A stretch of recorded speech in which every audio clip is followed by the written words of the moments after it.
Jéemari dégg naa dañ la doon dóor. waaw. dóor yi fan la woon. ca Togo. dóor yi guddi la woon wala bëccëg. bëccëg.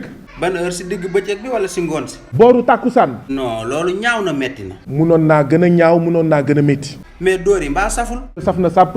oh massa waay Togo de comme gan yi la ñu dóor askan woo moom nañu def. askanu Togo nekkul ci jàmm. mais nag yow lan nga doon def bañ dóor la. amoon député yu doon nelaw man ma ne du ma nelaw. ah yow it ñëpp di nelaw nga ne doo nelaw mënoon ngaa tëdd nga nelaw lu rek bi nga nee nelawoo luñ la def. ñu ne ma yow doomu Togo nga. teel. bi nga leen waxee waaw luñ defaat.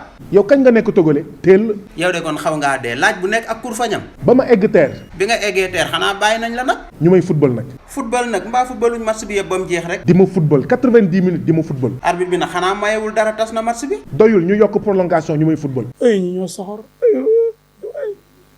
yow na nga maandu de lu sa yoon bu doon yow sax nooy def. du ma ci bañ dara. yow nag da ngaa ñeme dee. heure dee bu jotee ku deewul doo gor. su doon yow moom dama leen di wax ñu màtt sa nopp yi. ay waay. waa Diouf doy na sax yow wax ji sa yoon da see nekkul demal nga toog Jéemari bi ñu la dóoree si bopp sa bopp bi nan la def. bopp bi néewi. mais wuyu ma di nga dellu Togo.